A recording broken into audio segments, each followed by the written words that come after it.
Okay, stand by. Okay, we are on, Reva, thanks.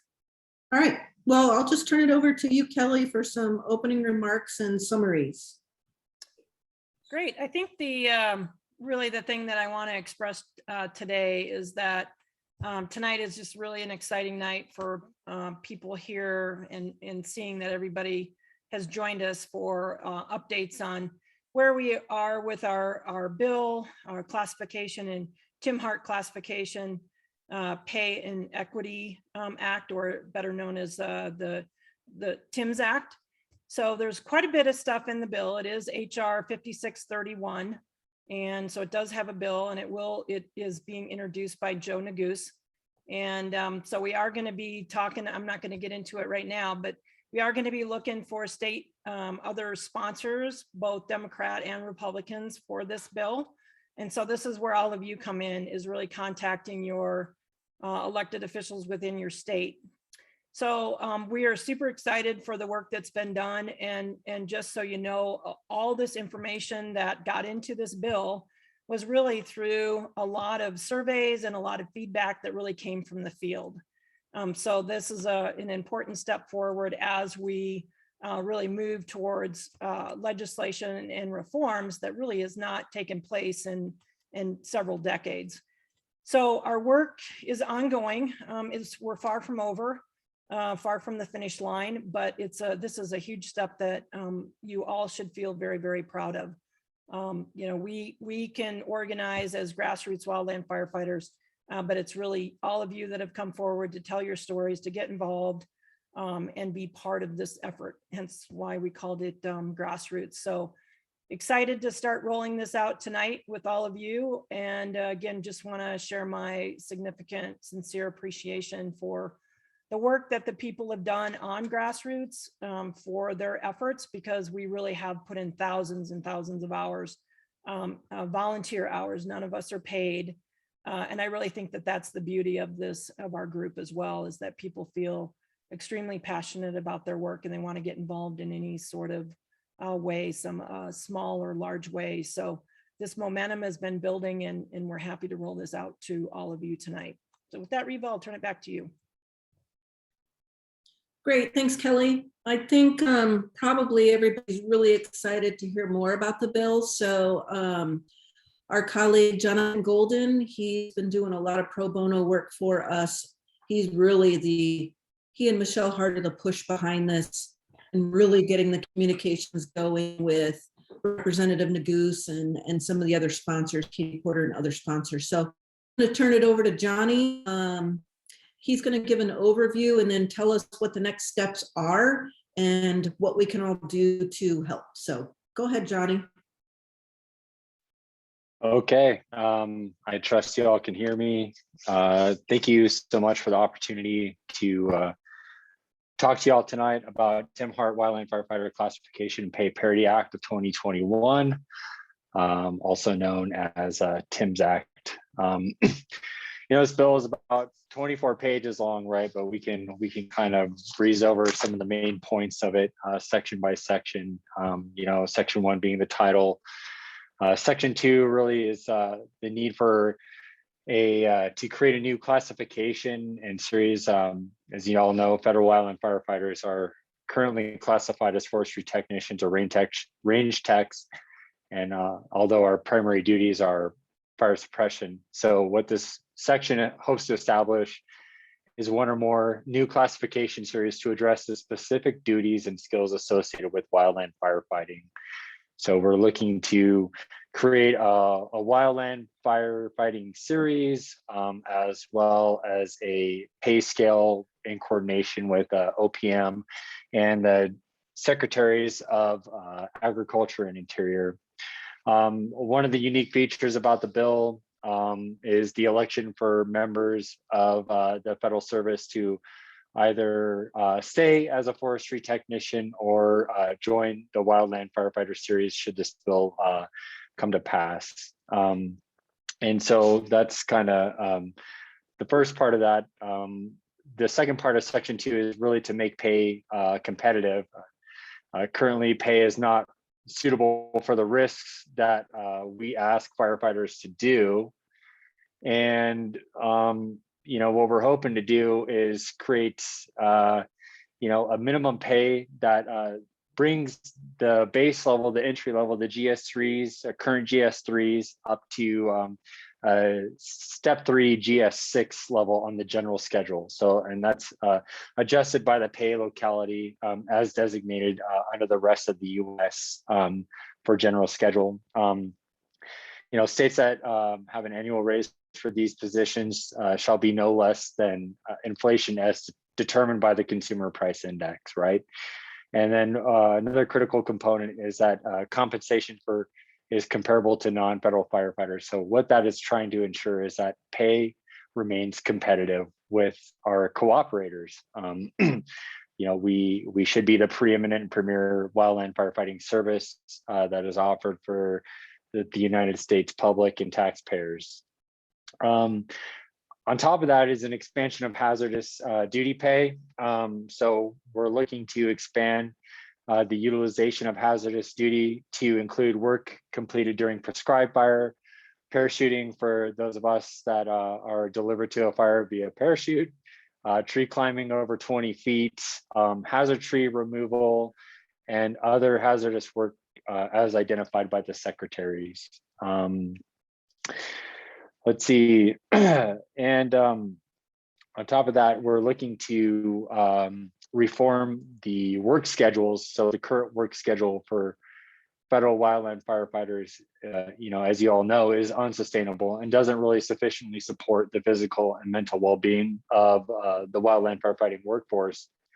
Firefighters deserve to be paid portal to portal from receipt of assignment to when they return. That's equitable right there. So what we're looking to do is try to create a portal to portal pay system that will allow federal wildland firefighters the same benefits that are allowed to our cooperators that the US government already pays for, and in addition to that, but the National Guard, who are entitled to certain Title 10 benefits upon activation. So what we're trying to do is trying to standardize that pay across the board.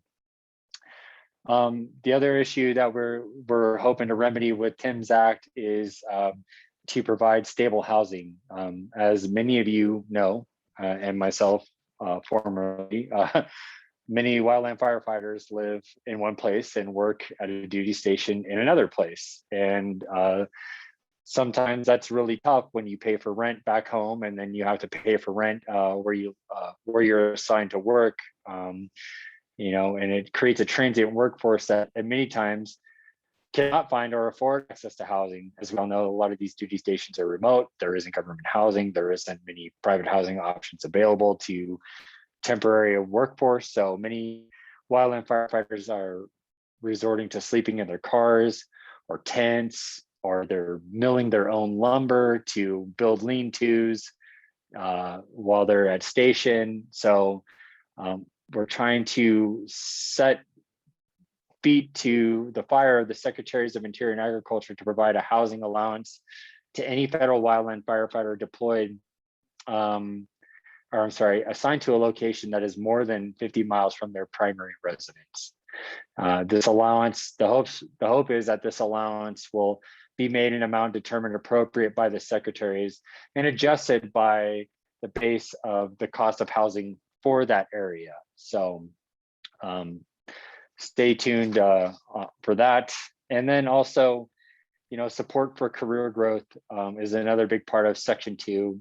We all know the mental and physical toll of the job that most of us have faced or do currently face eventually makes the desire to transition to another job seem very tempting. However, due to low pay, many can't afford the cost of additional training and education that would provide them with the best opportunities for themselves or their families after their firefighting career. So, the creation of a tuition assistance for wildland firefighters that encompasses a broad range of educational experiences, including but not limited to academic skills development, vocational programs, career and technical programs, and programs leading to the award of an undergraduate or graduate degrees is something that we hope many of you can realize upon passage of this bill, if you so desire. And the amount right now is set to no less than $4,000 per employee, right? So it's meant to be an assistance, but not necessarily a full ride. And that kind of concludes section 2. Section 3 with the health provisions it is really a big one for us because we're trying to improve the healthcare coverage. The current resources, as we all know, are inadequate in providing necessary physical and mental health care of federal wildland firefighters.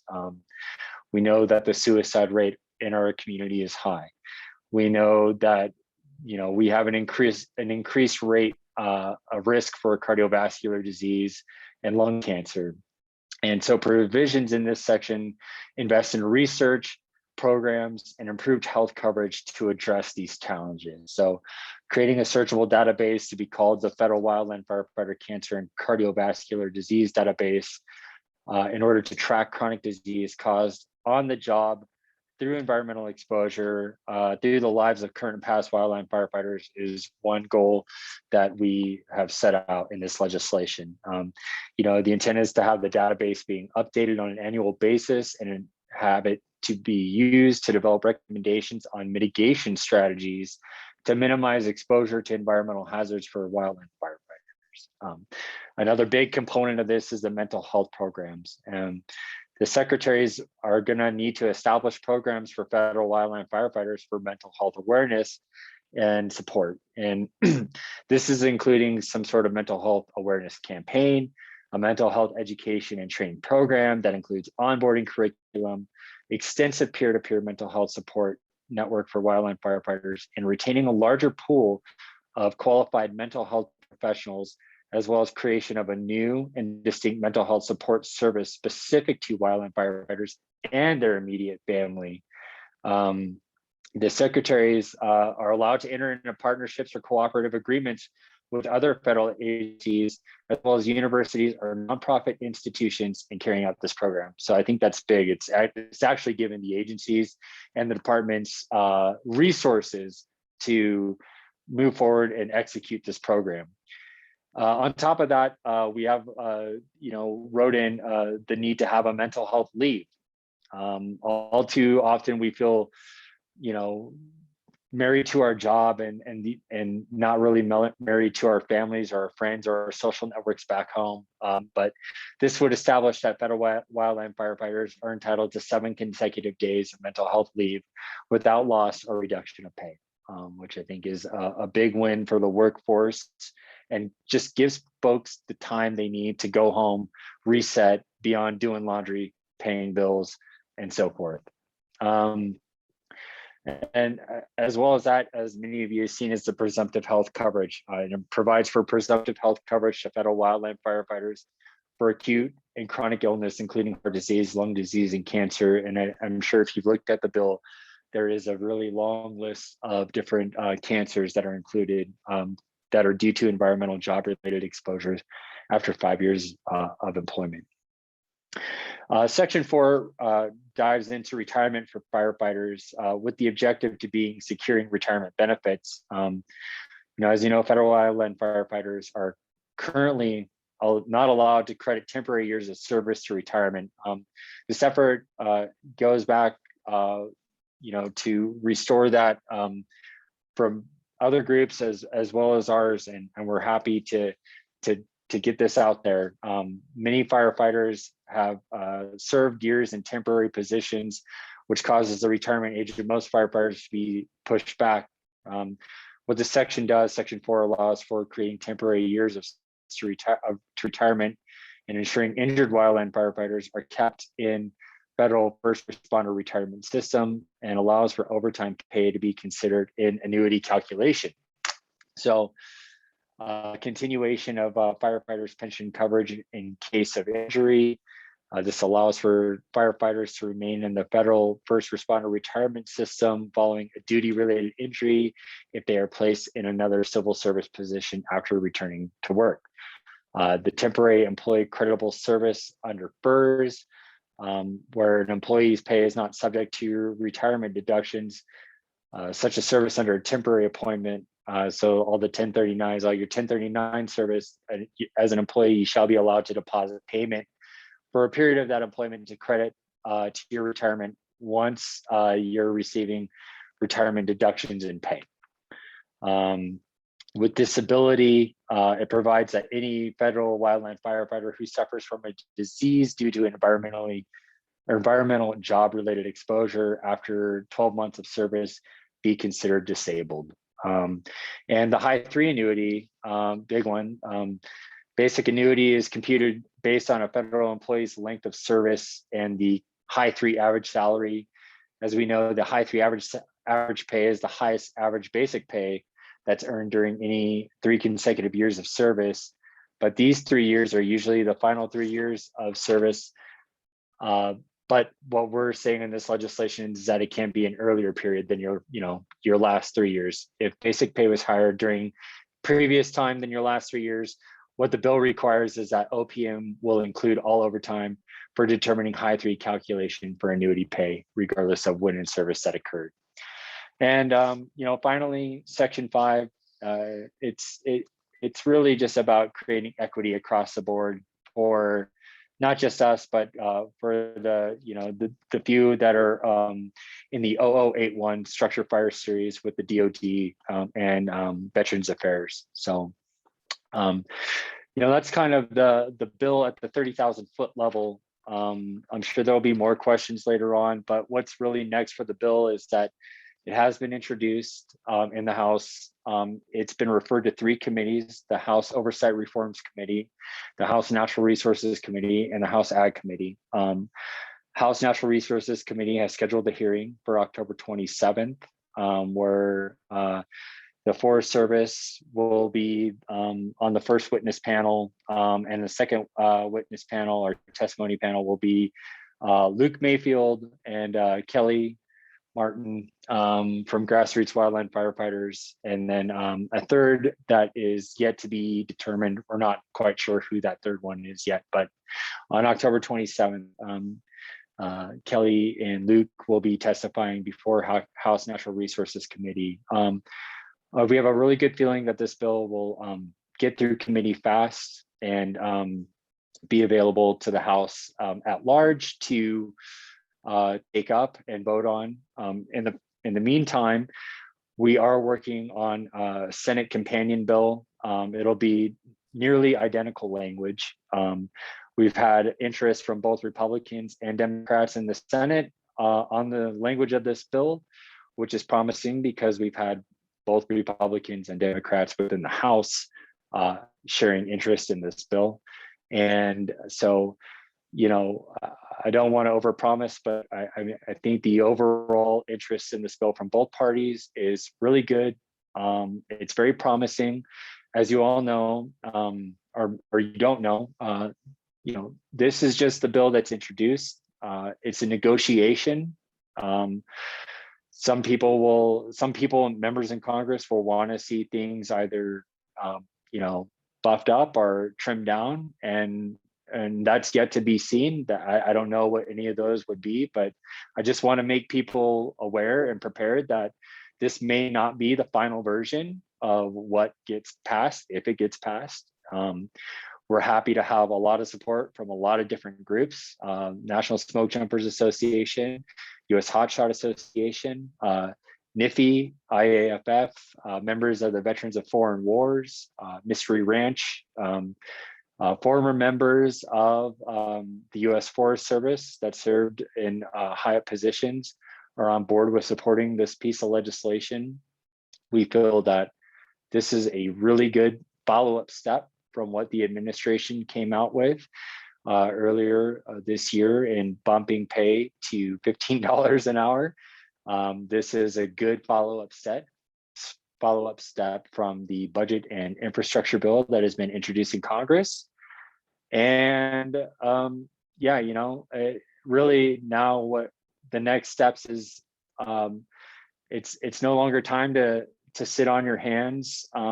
If you really feel strongly about this bill, it's a good time to be in contact with your elected officials and let them know that this is an important bill to you, to your family, to your friends. If they feel the same way, it's important that they get involved, and it's time to reach out and kind of rally around this bill and let's see it get across the finish line. I want to turn this over to Michelle Hart if she has anything to fill in from what I may have missed. But other than that, I'll stick around and be happy to do some Q&A later on. That's my end report, and thank you all. Thanks, Johnny. Yeah, this is Michelle. I don't really have anything to add. That was very comprehensive. I'm impressed. But yeah, I'm really looking forward to getting some Senate companions on this, and we definitely have a lot of work ahead of us, but I'm really looking forward to it. So it'll be a good fight. Thanks, Johnny. Thanks, Johnny and Michelle. And Michelle will also be accompanying Kelly when she goes to DC next week to testify. Kelly will be in person in DC and then visit some key legislators as well as agency heads. Luke will testify virtually, but so that'll be great. Michelle's been really instrumental with really helping to get the ear of legislators in the agencies. So thanks for that. Brandon, you ready to pass it off to you? You guys got me? Gotcha. Right on. Yeah, so moving on. Sorry about the delay. Of course, it's in typical Reno fashion when you have a bunch of traffic. So yeah, who's up next here? We got Johnny was up, and now Luke, you're up.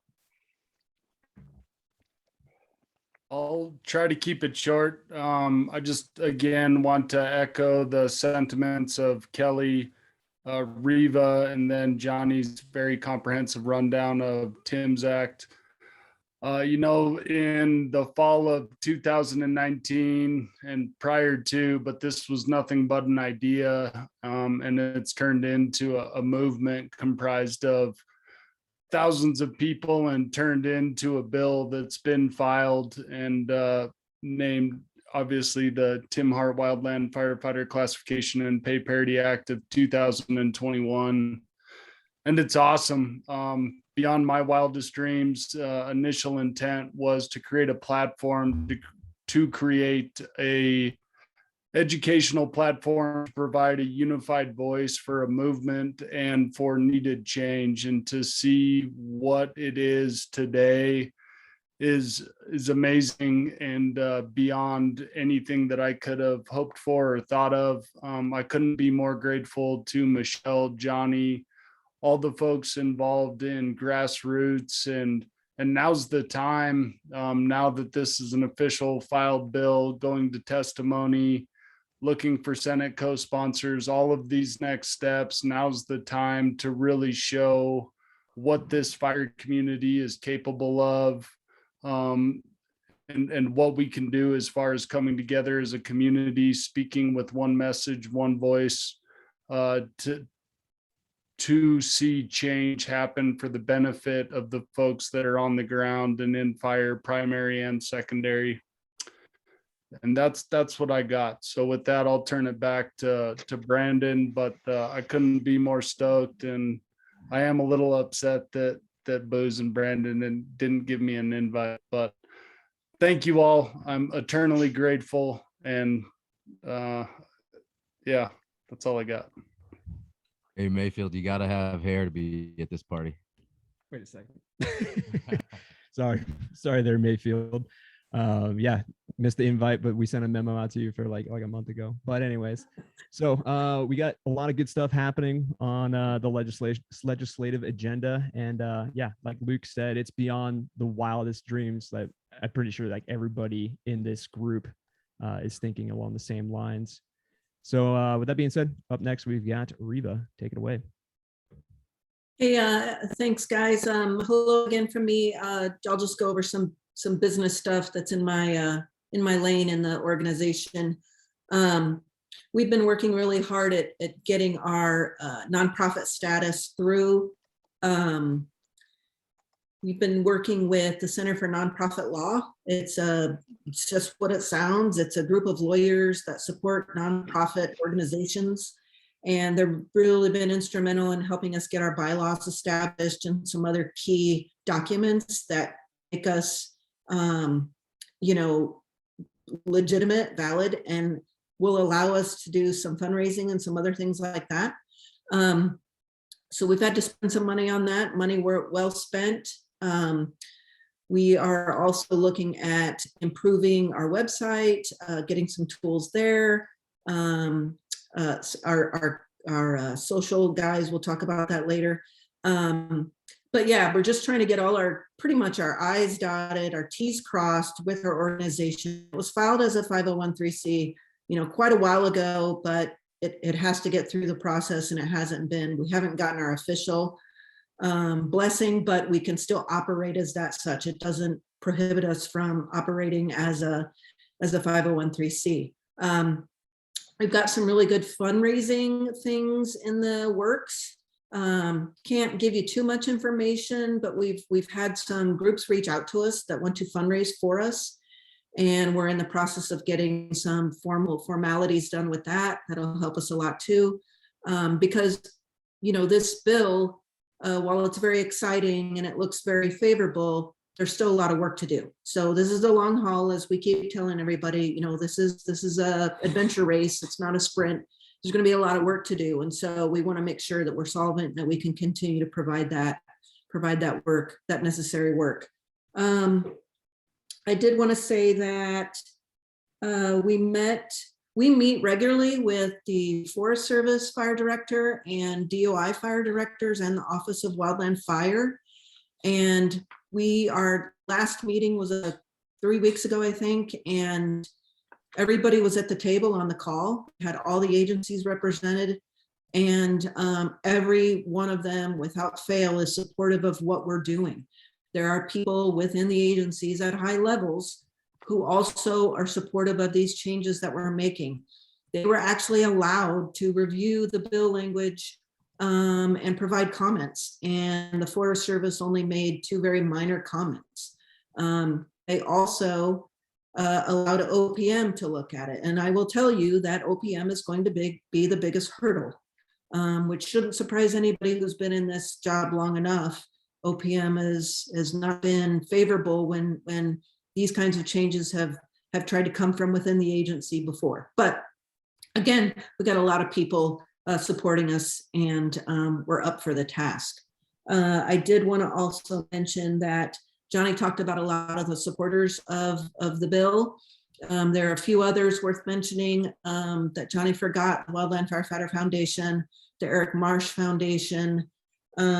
We also have some very large organizations that are reviewing it right now that we're hoping will still give us a letter of support. They're large organizations that have to have lawyers look at all this stuff, but there's a lot of support throughout the nation for this. So good stuff coming, and we're going to keep trying to get that support in writing. And I think that's enough from me. I appreciate everybody's support, and very exciting and very grateful for all of you here, and for you guys letting us be your voice. So thanks.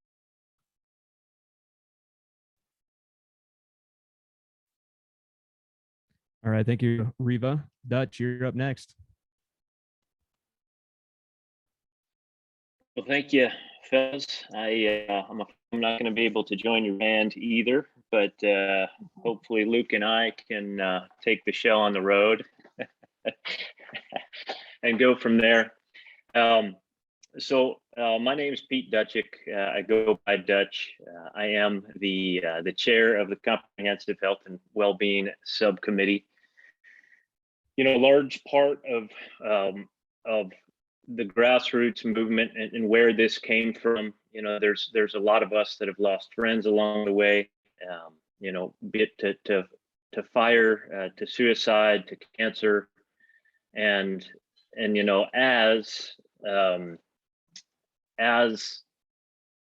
these things have come up, I think every every opportunity reminds us of just how important this is. And so I think the holistic approach to Grassroots is taking is really important, and this bill really speaks to that.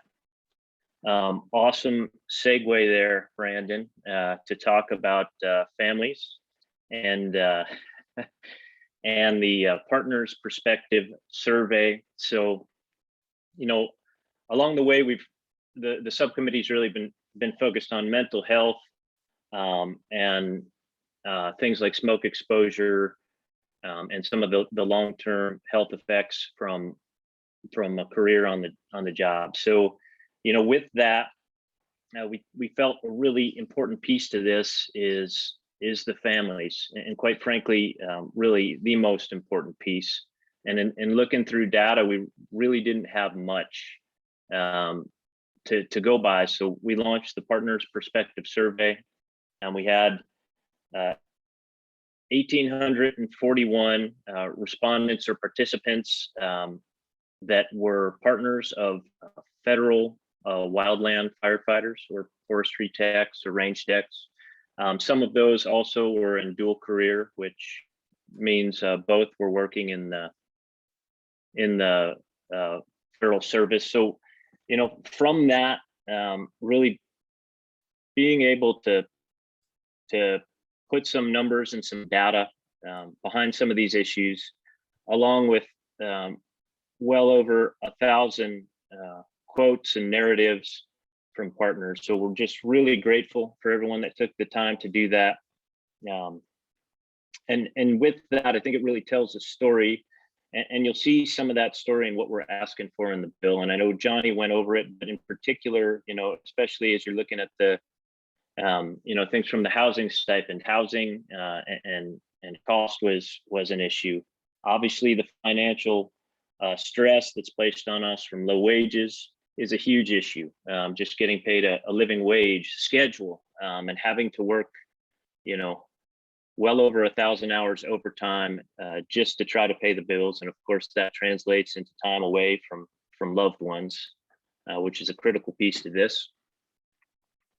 And as you look, especially in some of the support services, we're asking for the peer-to-peer support and the extended care or culturally relevant trauma-informed clinicians.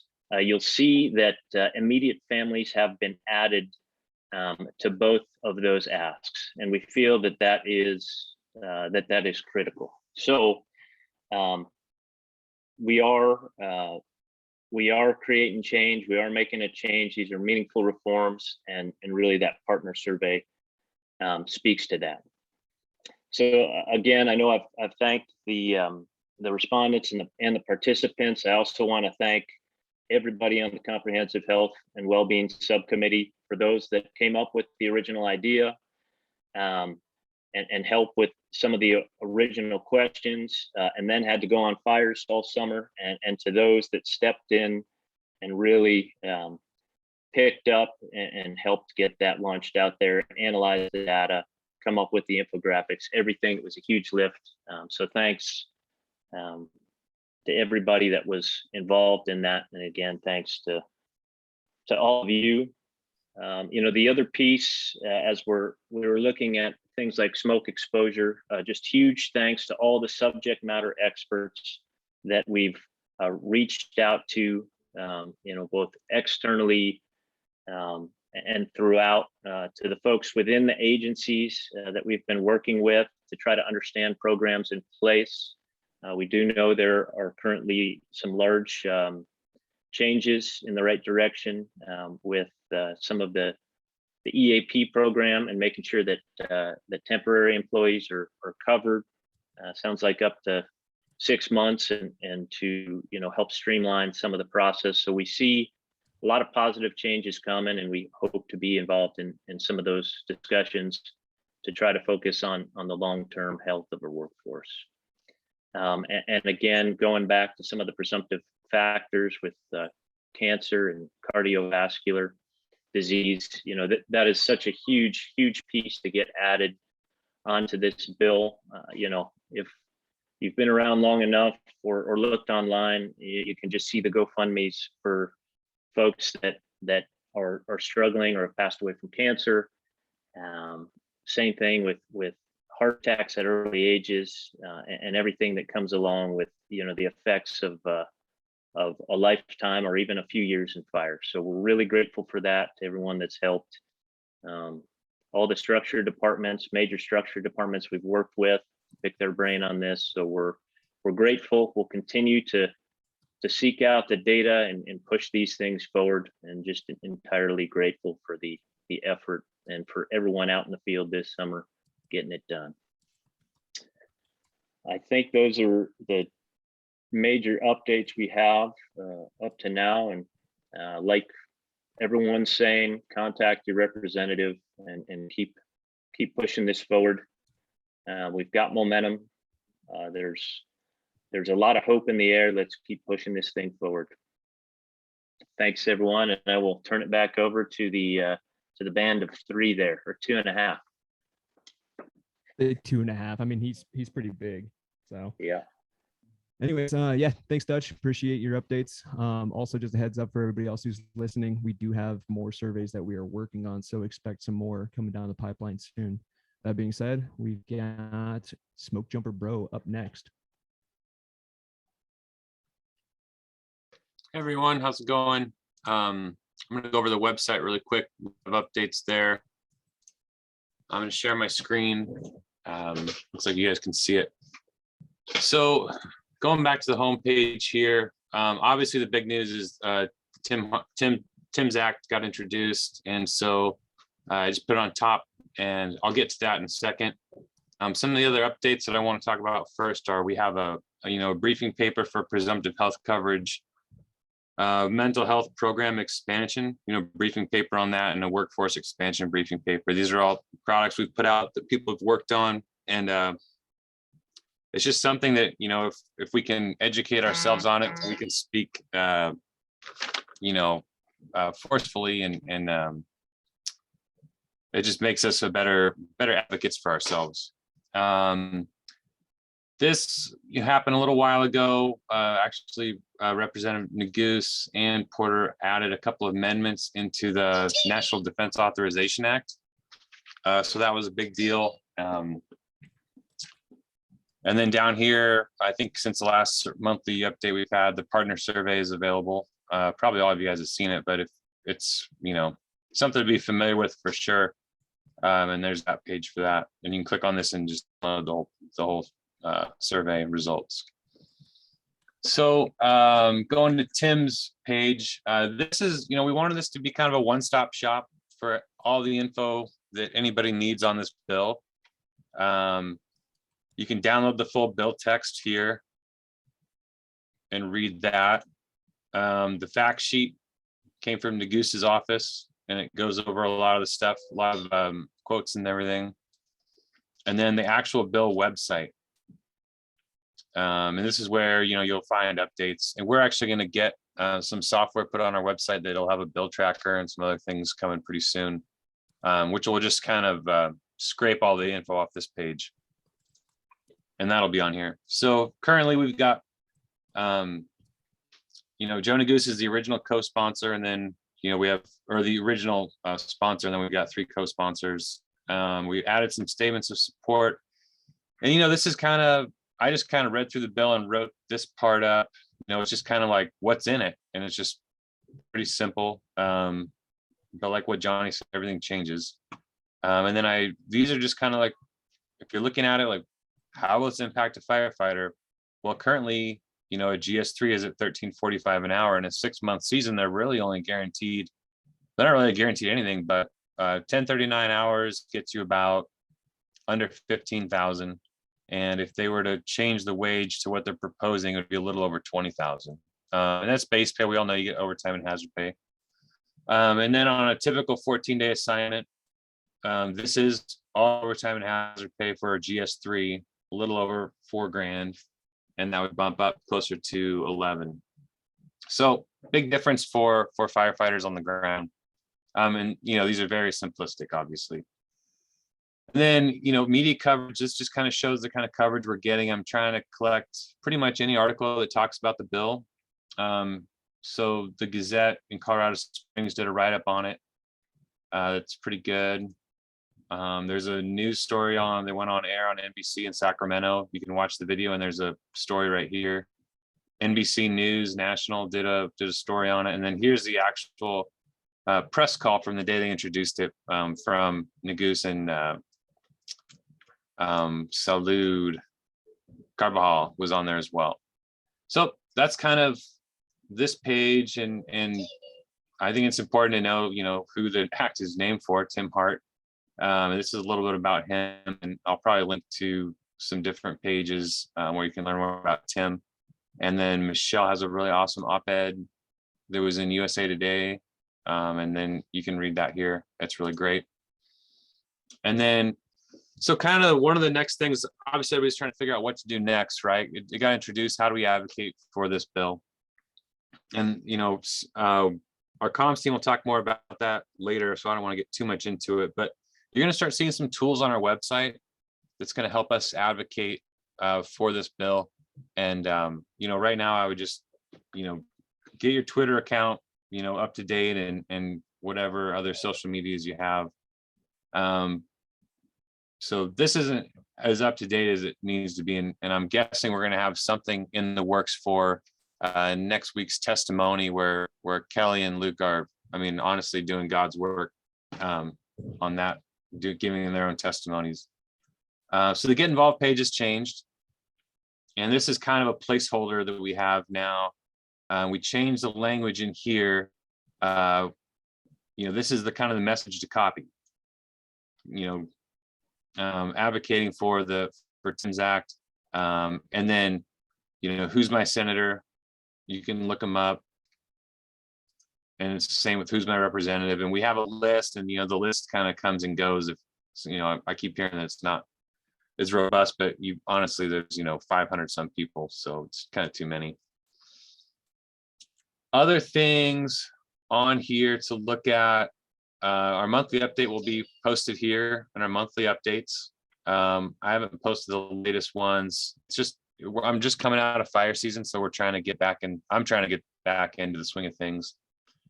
And then other things, you know, I always think the issues stuff is really important. Like what I said, you know, for us, this website is just a way for everybody to get educated, because like when I started my career, I had no idea any of these issues, right? And I think it's really important that we all understand them, you know, especially when you first start. Just work through these and you know, read them all, and you know, don't do it all at one time. But they're really important. And then Reva's testimony back here, it's really cool to look back at that and see your interaction with, you know, Representative Katie Porter. Now she's a co-sponsor on our legislation. We've got recognized organizations. And it feels like I'm talking too long, but the last thing I'll say is, you know, sign up for our newsletter. That's in the contact page, and that's how we can kind of activate people. We're going to have more advocacy stuff and tools that we're going to need help with everybody getting behind. So if you sign up for the newsletter, we can kind of contact you through email. And then if you do feel like it, there's the donate button right there. It's really simple. It's PayPal. You were going to need that just for this fight. And I hope you guys can all see the value that we're trying to provide. And obviously nobody's paid. That's it for me. Thanks for listening. Thanks for the updates, Mr. Smoke Jumper Bro. All right, and Reva, am I forgetting anybody, or do you want socials and comms to go next? Yeah, I think either both. That's good. Okay, let's go with the comms team. Are you present? Yeah, you guys got me. Can you hear me? Yeah, I was just making sure you weren't going by an alias. Good deal. Thanks. Well, let me start by saying thank you to everybody for being on the call tonight. You can tell how excited we are about Tim's Act, HR 5631. Let me just say that this is the very beginning, as a lot of folks have already mentioned. now that we have a bill introduced and assigned to a committee, that's a great thing, but there's going to be quite a few junctures as this bill moves along. Please do what you can to stay engaged as it does move along. We'll do our best to keep you guys in the loop.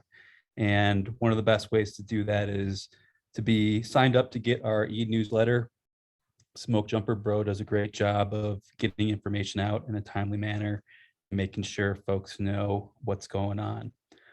For the communications report, I'll just say to visit the website. Smoke Jumper Bro just showed you some of the pages. We've been getting an amazing amount of high quality coverage from all over the place. Just this week, we sent out a press release on Tim's Act, and we're hoping to become the subject matter experts on this bill for the media. As we proceed through the committee process, as this bill gets to the House floor, as this bill gets a Senate sponsor, all along the way, we hope to make ourselves the go-to source for the media to understand how this piece of legislation will affect wildland firefighters and contribute to at least being one part of the solution to some of the increased fire activity, duration, and intensity we've seen throughout the past couple years in the field. So a few other things to note. If you've been a part of the communications team, please know we're going to start that group back up. As Smoke Jumper Bro mentioned, a lot of us are coming off of fire season. I'm about 2-3 weeks into my off season, and we're just getting things organized. But if you were a part of the communications team prior, check your emails. We'll be sending out some invites to get everybody back working on different projects. If you are not a part of the communications team and that's something you do want to work on, you can contact us through the website. We have a bunch of different projects we'll be working on. One of those that come to mind right away is helping the mental health and well-being subcommittee get some of the data that they've collected out surrounding the partner survey, get that information out to the right audiences. And there'll be plenty of other projects as the winter goes along. I know there's a ton of interest in what people can do right now. And sometimes the answer to that is to hurry up and wait. And we know that, we're good at that game. But the reason being is because we want to do things right.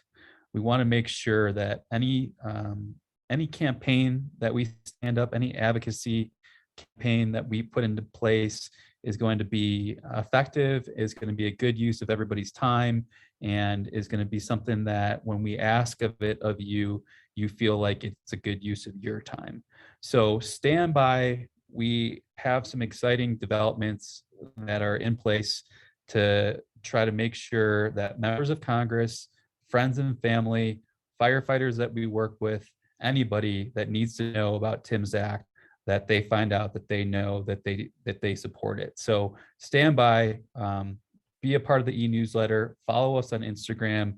You'll know here in the next couple of weeks what you can do, how you can plug in. In the meantime, if you really want to start reaching out to your members of Congress, Smoke Jumper Bro showed you that on the website. You can certainly do that. But in the next coming weeks, we'll have some pretty exciting developments that we hope you all can help us out with. That's it for me. That's it for the communications report. Thanks, and I'll throw it back to you, Brandon. All right, thank you for the updates.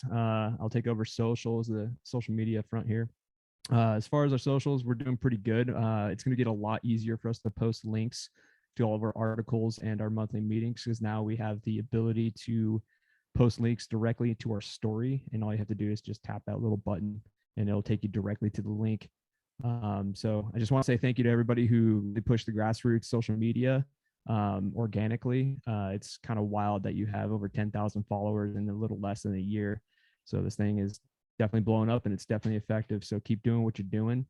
As far as that goes, that's pretty much the only updates. Keep sharing the word. One note that I did want to make actually is let's try and keep the comments positive. And if anybody, Booz and I were just talking about this, but there seems to be a lot of pessimism regarding some of the legislative acts that we're presenting. So if you guys see any of that stuff, yeah, just keep it positive. That's all I got. And since I was mentioned, I'll chime in. Good to see everybody. But I guess I've seen a lot. Hey, Kelly. I guess I've seen a lot of cynicism out on the line, out in the field. I've missed a lot of meetings, but I've tried to be kind of the messenger in the field and whatnot. And yeah, I've just faced some cynicism, some pessimism, and it's all for the people like all of us and you are going to bat for. And so I try to kind of, again, I always say this, but add protons to the molecule in hopes of making things positive. But like I think it was Margaret Mead said, you only need 3 to 5%, and the rest are going to follow anyway, like they always do. So keep up the good stuff, and if you have these conversations out there, try to curve it positive and try to frame it positive, and there's going to be a lot of people out there saying we've done this in the past and nothing happened, and but on this one they've got this part wrong. It's like, yeah, you can cherry pick and whatever, but I think if you can curtail that conversation and keep it positive, and if that person is going to remain negative or all those people are hating, like just keep moving. And I was just telling Brandon like how impressed I am. Like last winter he hit me up when this was all going down, and here we are. So this is great. I'm stoked for Kelly and Riva and Mayfield and Smoke Jumper Bro and Golden and Associates. You guys have been awesome. I think it's awesome. Yeah, so it is a grassroots organization. It's literally in our name. So keep up the grassroots effort. Word of mouth is a very powerful thing, and that's pretty much the only way that we're going to spread the validity, one, and two, the messaging behind our group. So keep doing it. Kelly, that's pretty much all I've got. Do you want to go with closing?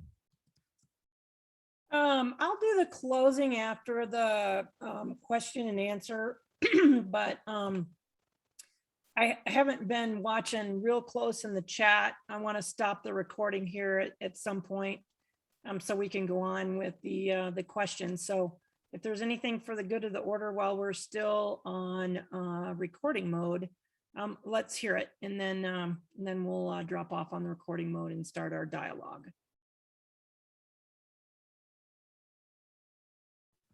Riva, were you able to pick anything up in the chat?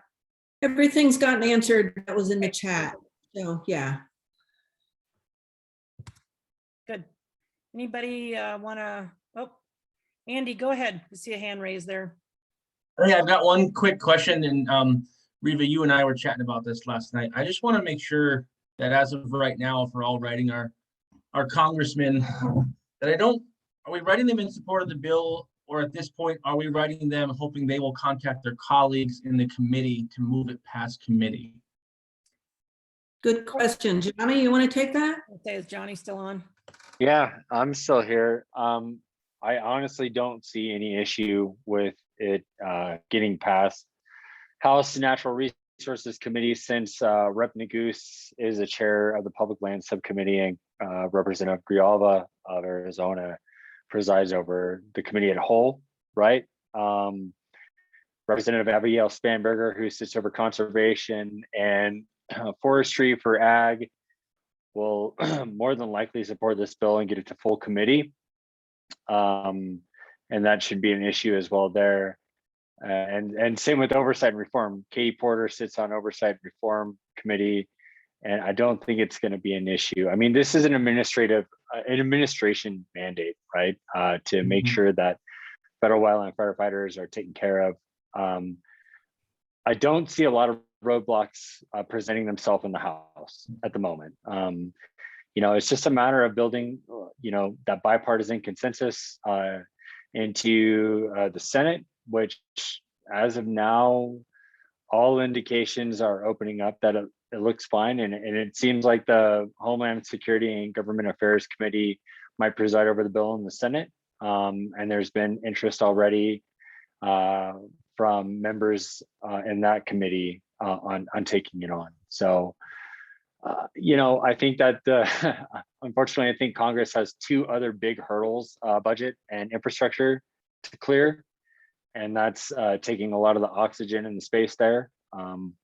But I think as far as getting it through committee, it shouldn't be too much of a problem. We already have a natural resources hearing, and from what I've heard, that Oversight is going to punt on having a hearing as well. So it just leaves natural resources and ag in the House, and then it goes to the full House for consideration. But that's where it really kind of takes for everybody here getting in touch with their representatives, especially if they sit on those committees of jurisdiction on this bill.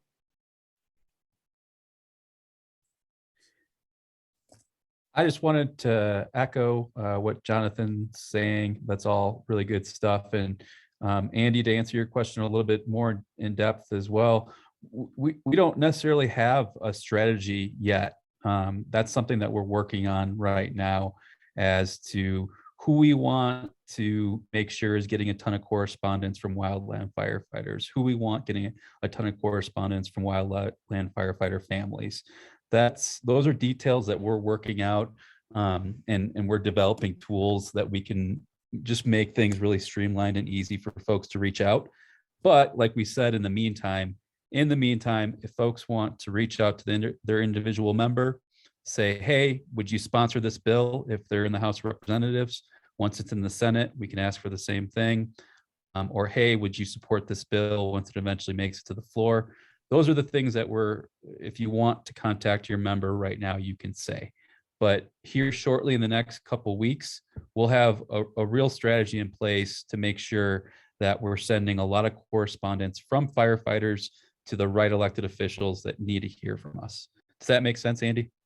Oh, absolutely. I've written before a bill has gotten out of committee, and the response I got was like, well, it's still in committee, but I'll consider your concerns if it gets out of committee. So if you get that, don't forget to write them again when it's out of committee. Exactly. And that's a great point. And so we want to make sure that when we tell folks, like, here's what we'd like you to do, here's an action we want you to take, that they fully understand like where we're at in the process. And so we are taking our time to get all of our ducks in a row so that when folks do reach out, they get a positive response and don't feel like it was not contributing in some sort of way. Because there's definitely really good pressure points along a bill's path for a large amount of people to reach out, whether it's for their member or for a senator or a representative that's maybe on the fence. So we'll identify that stuff and make sure to communicate it as we go. Great question.